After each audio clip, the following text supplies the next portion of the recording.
ada yang sendiri-sendiri. Tetapi semuanya insya Allah tetap melaksanakan Id sesuai dengan ketentuan yang ada. Jamaah yang dimuliakan oleh Allah, pada kondisi Id sekarang ini sungguh kita diuji oleh Allah dengan sesuatu bencana yang 1400 tahun yang lalu Rasulullah Shallallahu Alaihi Wasallam telah mengabarkannya. Ada sebuah hadis yang diriwayatkan oleh Ibnu Umar. Beliau bersabda, "Wahai sekalian kaum muhajirin, ada 5 hal yang jika kalian terjatuh ke dalamnya, dan aku," kata Rasulullah, "berlindung dari hal itu. Mudah-mudahan kalian tidak menjumpainya," kata Rasulullah. Tapi kalau sampai menjumpainya, pasti hal itu akan terjadi. Yang pertama, tidaklah nampak di suatu kaum perzinaan sehingga hal itu dilakukan secara terang-terangan, kecuali akan tersebar di tengah-tengah kaum itu wabah, atau istilah sekarang pandemi, yang juga akan muncul penyakit-penyakit yang belum pernah terjadi pada kaum sebelum kalian. Dan ternyata hal ini terjadi. Ini karena larangan dari Allah dilanggar, sehingga umat di dunia ini, baik muslim maupun kafir, semuanya diadab oleh Allah. Sehingga Allah ingatkan, wattaqu fitnatan la tusibannal ladzina zalamu minkum khassah. Ingatlah, hati-hatilah terhadap satu fitnah, satu bencana yang tidak akan menimpa kalian orang yang zalim saja, tapi kalian orang beriman terkena juga imbasnya. Sehingga memang kita sebagai orang yang beriman berkewajiban untuk selalu mengingatkan agar umat ini tidak sampai melanggar larangan Allah.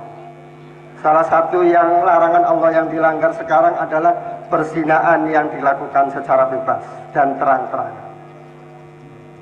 Kemudian 2, tidaklah mereka mengurangi takaran dan timbangan kecuali akan ditimpa paceklik, susahnya penghidupan, dan kezaliman para penguasa.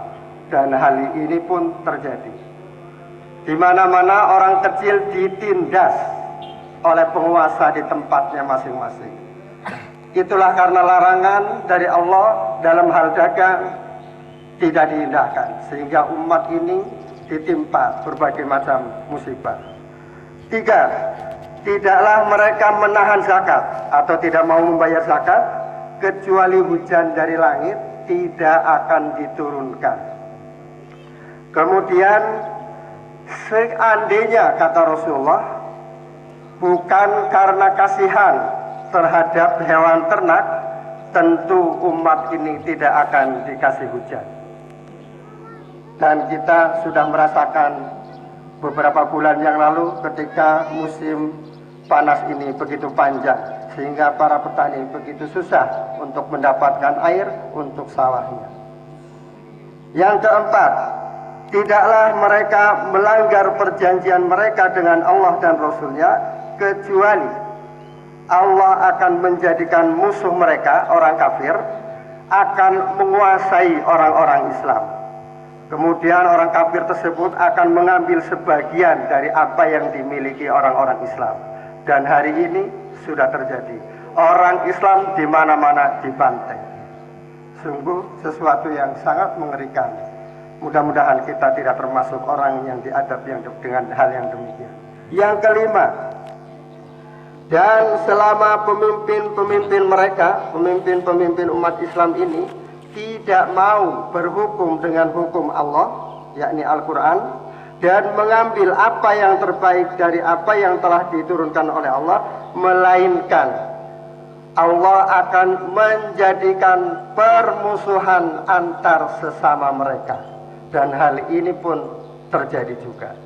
Umat Islam tarung dengan umat Islam yang lainnya, padahal umat Islam dengan umat Islam yang lainnya itu adalah satu tubuh, satu saudara. Idza istaka minhu udwun tada'a lahu sairul jasadi bis-sahari wal humma. Apabila salah satu bagian tubuh seharusnya, maka seluruh tubuhnya akan menggigil kesakitan.